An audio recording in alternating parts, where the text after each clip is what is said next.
ajaran Islam. Apa sih yang dimaksud dengan tasawuf itu?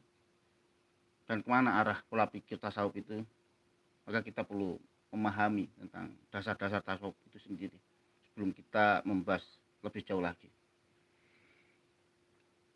Islam mengajarkan bahwa esensi agama tidak hanya berwajah lahiriah, jadi tidak aja berwajah lahiriah dalam esensi ajaran Islam, tetapi juga bernuansa rohani.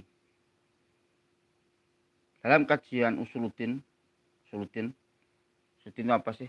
Yaitu pokok-pokok ajaran Islam, ilmu yang mempelajari aspek lahiriah disebut syariah atau fikih.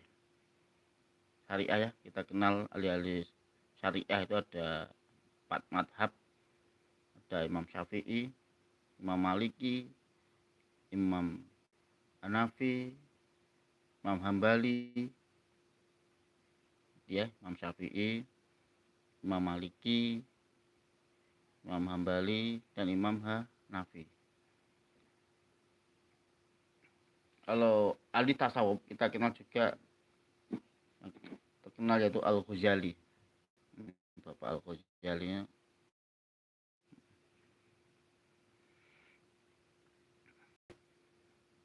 Sedangkan aspek rohani disebut ilmu tasawuf atau spiritualitas Islam.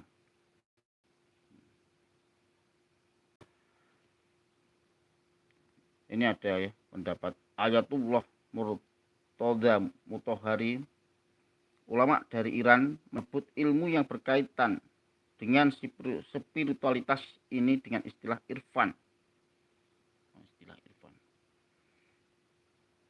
Menurutnya, irfan ini merupakan ilmu Islam yang membahas dimensi rohani batin Islam. Isi, ajaran, dan nilai-nilai yang dibahasnya tak jauh dengan ilmu tasawuf. Hanya istilahnya yang berbeda. Hal ini untuk menghindari dari tuduhan bahwa ilmu tasawuf berasal dari luar Islam. Ilmu tasawuf ini merupakan ilmu tentang rohani, ilmu yang mempelajari aspek lahiriah disebut tadi ya syariah atau fikih, sedangkan aspek rohani disebut ilmu tasawuf atau spiritualitas Islam. Ada dalam Islam ada 2, yaitu lahiriah dan ilmu rohani atau batiniah.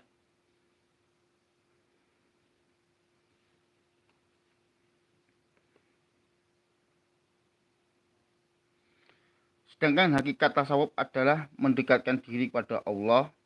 Ini hakikatnya. Jadi ontologi dalam filsafat. Ada ontologi, ada epistemologi, dan ada aksiologi. Ini ilmu ya. Jadi ketika kita belajar tak lepas dari mempelajari ontologi dulu, hakikat dulu. Baru kita ke epistemologi dan aksiologi. Aksiologi itu nilai atau manfaat. Sedangkan epistemologi itu ilmu-ilmu ya. Di sini, sedangkan hakikat tasawuf adalah mendekatkan diri kepada Allah melalui penyucian diri dan amaliyah Islam. Fungsi tasawuf dalam hidup adalah menjadikan manusia berkepribadian yang soleh dan berlaku baik dan mulia, serta ibadahnya berkualitas. Ini berkualitas, jadi tidak hanya sebatas jasmani atau berdasarkan fikih, tetapi juga berdasarkan rohani, ruh, jiwanya.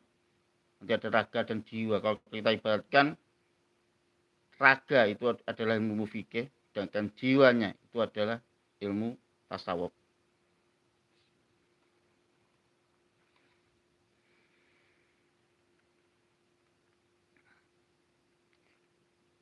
Fungsi tasawuf dalam hidup adalah menjadikan manusia berkepribadian yang soleh dan berperilaku. Jadi ini fungsi baik dan mulia, serta ibadahnya berkualitas ya.